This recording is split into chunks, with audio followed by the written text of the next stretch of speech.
I remember the night we met like it happened yesterday. A crowded bar, neon lights reflecting off polished countertops, the hum of conversations blending with distant laughter. It was a Friday night, and I was out celebrating a hard-earned victory with my friends. Months of negotiations had finally paid off, and I had closed a deal that would take my career to the next level. The drinks were flowing, the mood was high, and for the first time in a long time, I felt like I was exactly where I was supposed to be. Then I heard her voice, sharp, confident, playful.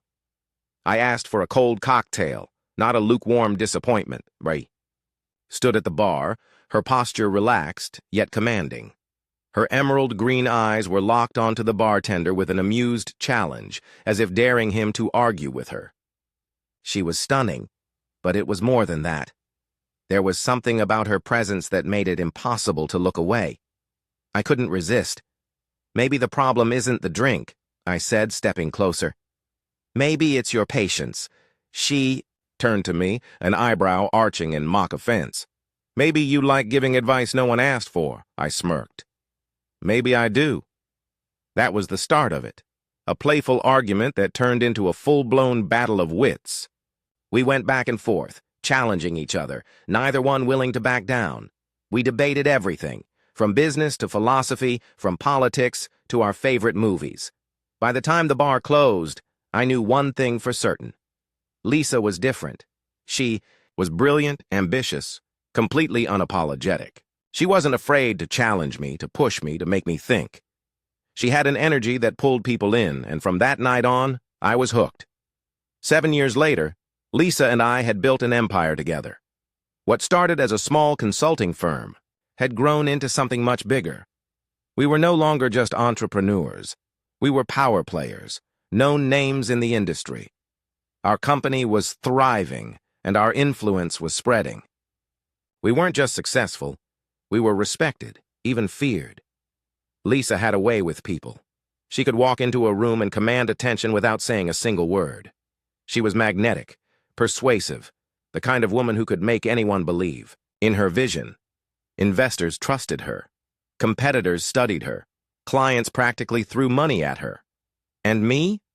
I was the strategist, the one who saw the bigger picture, the one who made sure our empire wasn't just built on charisma, but on real, sustainable power. Lisa was the face, the deal maker, the closer. I was the one who turned her deals into lasting dominance. We worked together flawlessly. We had the same drive, the same hunger. We wanted the same things. And now, we were on the verge of our biggest victory yet.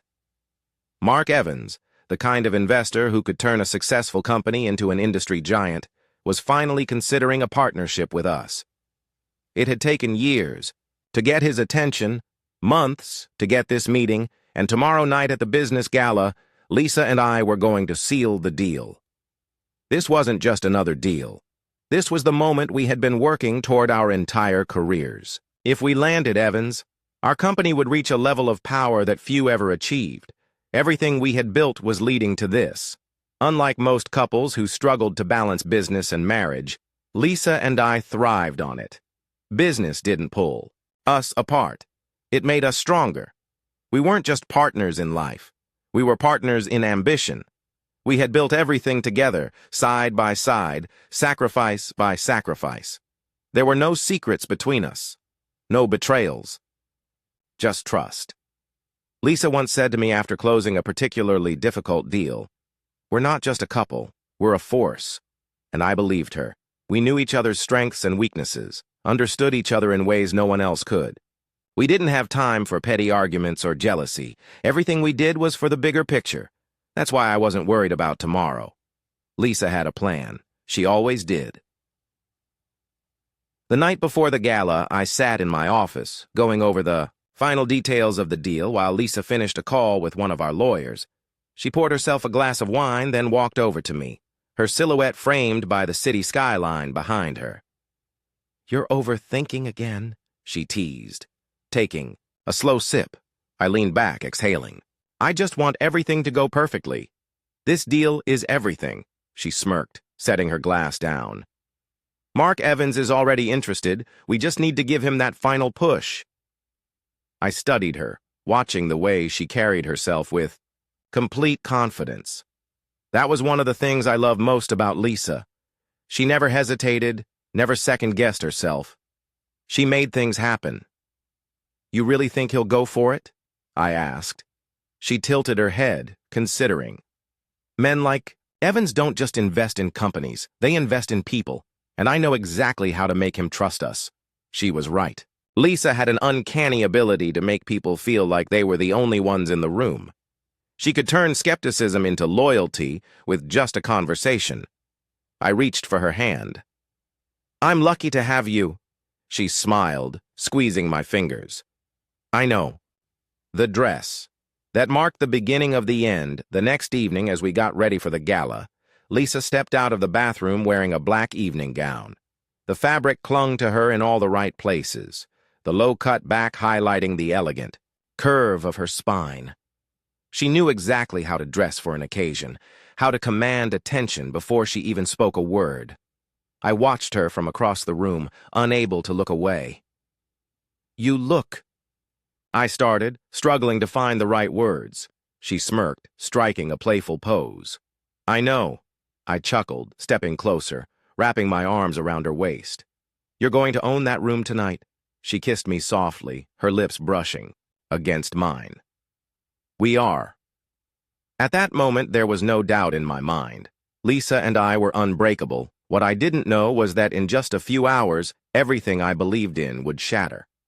The morning of the gala, Lisa was different.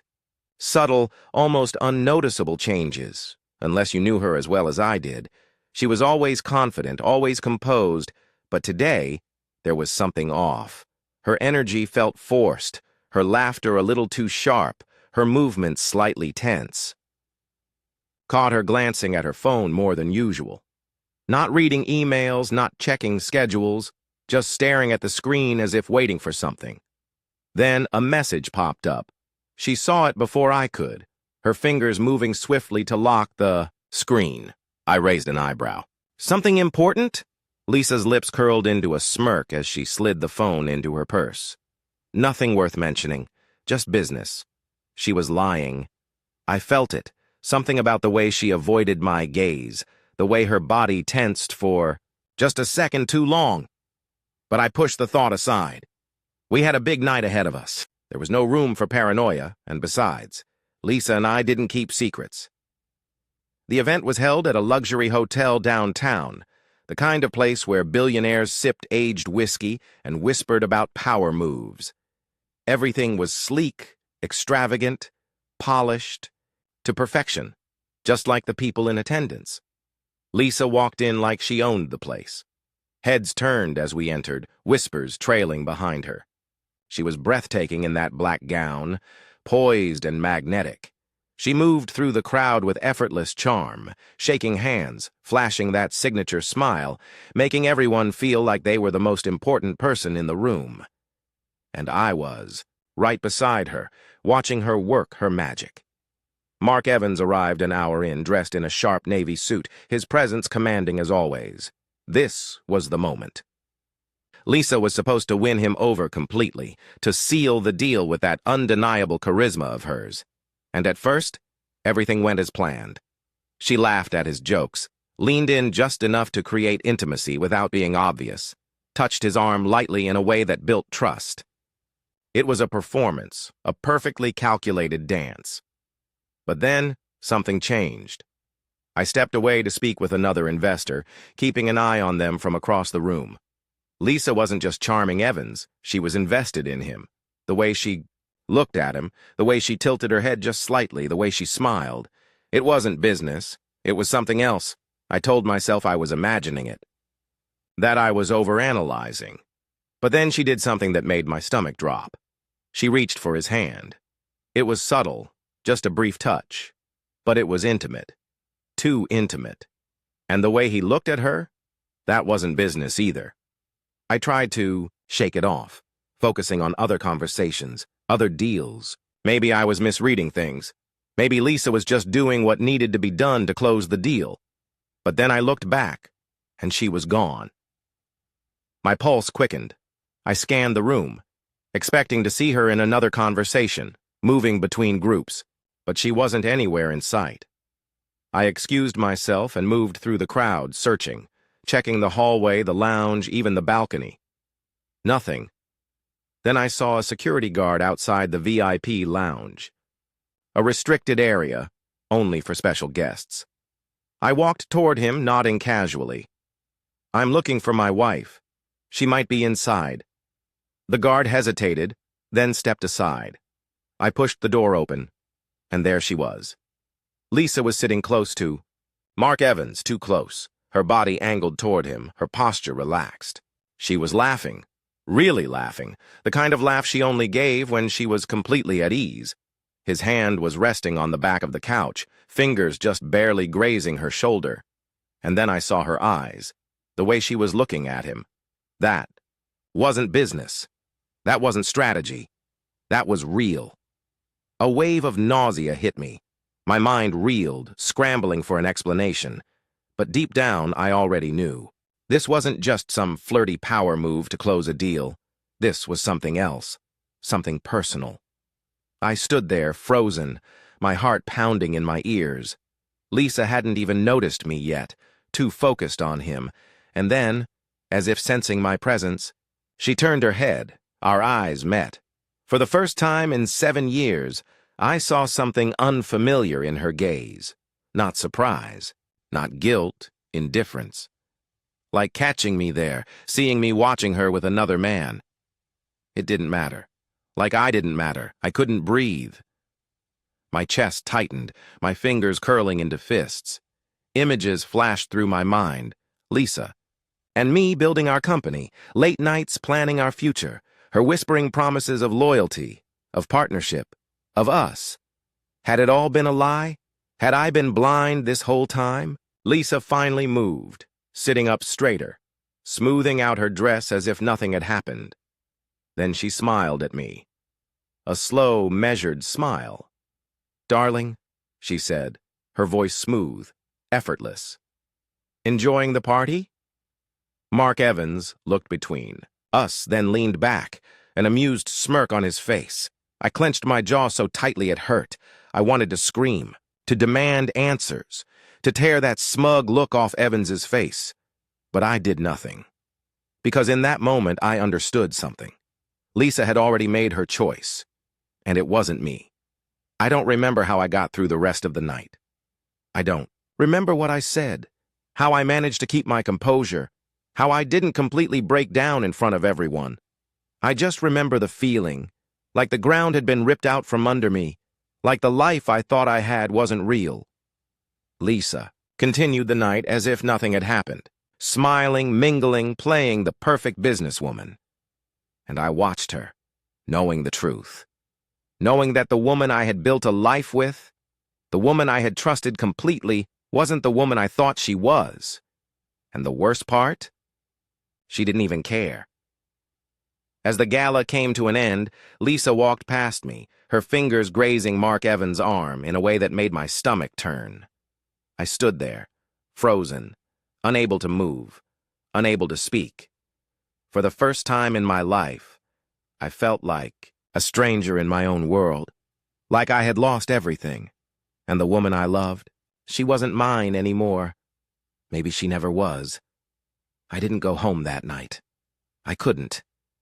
Instead, I walked the empty streets of the city, replaying every moment in my head, every glance, every touch, every small sign I had ignored. How long had she been slipping away from me? How long had I been blind? By the time I reached my office, the first light of dawn was creeping over the skyline. I sat at my desk, staring at nothing, my mind a storm of betrayal, rage, and something worse, an unbearable emptiness. But I wasn't the kind of man to drown in emotions. No. I needed answers. I pulled out my laptop and started digging. First, the company finances. Lisa and I had always operated as a unit, but in the past few months, she had been handling things more independently. At the time, I had trusted her judgment. Now I saw it for what it was: secrecy. There were transactions I hadn't approved, private meetings that hadn't been on our shared calendar, emails. I hacked into her account. It took less than 5 minutes, and that's when I found them. Messages between Lisa and Mark Evans.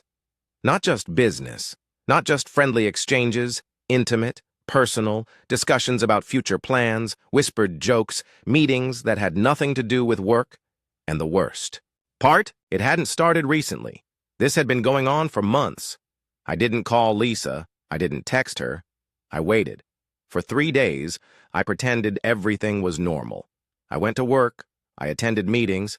I did everything expected of me. Lisa, on the other hand, acted like nothing had changed. She was calm, composed, like the woman I had trusted for years hadn't just shattered my world. Then, on the 4th day, I finally made my move. She came home late that evening, stepping into our apartment like she always did, shrugging off her coat, stretching as if nothing in the world could touch her. I was waiting for her in the living room. Lisa froze when she saw me. Something flickered in her eyes. Not guilt, not fear, amusement, like she had been expecting this moment. "You're home early," she said smoothly, setting her purse down. I didn't respond. Instead, I slid my laptop across the table toward her. The screen was open, displaying her emails with Evans. Every word, every secret laid bare. Lisa's eyes flicked over the screen. And then, she smiled. A slow, lazy smile. "You always were good with numbers," she murmured, shutting the laptop with a soft click. I clenched my jaw. "How long?" She tilted her head as if considering the question. "Does it really matter?" I stood up so fast, my chair scraped against the floor. "You don't even care, do you?" Lisa exhaled, running a hand through her hair. "I care that you found out this way." My hands curled into fists. "That's all you have to say?" She studied me for a moment, then gave a small shrug. "You always knew what kind of woman I was. You just chose to believe I was something else." The words hit like a slap. I took a slow step toward her. "Was any of it real?" For the first time, Lisa hesitated. Just for a second. Then she smiled again. Of course it was, until it wasn't. I felt something inside me break. 7 years. 7 years of trust, of partnership, of believing we were in this together. And now, it was nothing more than a game to her. I inhaled sharply. "I'm going to ruin you." Lisa didn't flinch. She didn't plead or apologize. She just laughed, soft, low, almost affectionate. I'd expect nothing less. Lisa went to bed as if nothing had happened. As if she hadn't just admitted to betraying me, as if our life together hadn't just collapsed around us. I, on the other hand, didn't sleep. I spent the entire night gathering everything, every financial document, every contract, every shred of evidence that would prove she had been working behind my back. I wanted her destroyed, not just personally but professionally. By morning, I had a full strategy. Step 1. Cut her out of the company. Step 2. Leak the emails. Let the world see her for what she was. Step 3. Make sure she lost everything. I was ready for war. But when I woke up the next day, Lisa was gone. At first, I thought she had just gone to work early. But then I saw it. Her closet, half empty. Her drawers cleared out. Her phone left behind on the nightstand. I checked our bank accounts. Several transfers had been made in the middle of the night. Lisa had moved a significant amount of money into an offshore account. No note, no explanation, no final words, just gone. The office felt like a ghost town without her. People whispered. Employees eyed me cautiously, waiting for some kind of explanation. But I had none. Lisa hadn't just walked away from me. She had erased herself from everything. Her desk, empty, her email, deleted, her connections, vanished. It was like she had never existed. Even Mark Evans claimed he didn't know where she was. And for the first time, I believed him. Because Lisa didn't just leave. She escaped. That night, I stood on the rooftop of our building staring out at the city. This was where it had all started, where Lisa and I had dreamed of building something unstoppable. And now, she was nothing more than a ghost. Who was she, really? Had she ever loved me? Or had I been nothing more than a stepping stone in her grand plan? I felt the weight of everything settle over me, heavier than it had ever been before. Then, my phone buzzed. An unknown number. I hesitated, my fingers hovering. Over the screen, then slowly I answered. Silence. Then a single soft laugh, Lisa's laugh, and then the line went dead.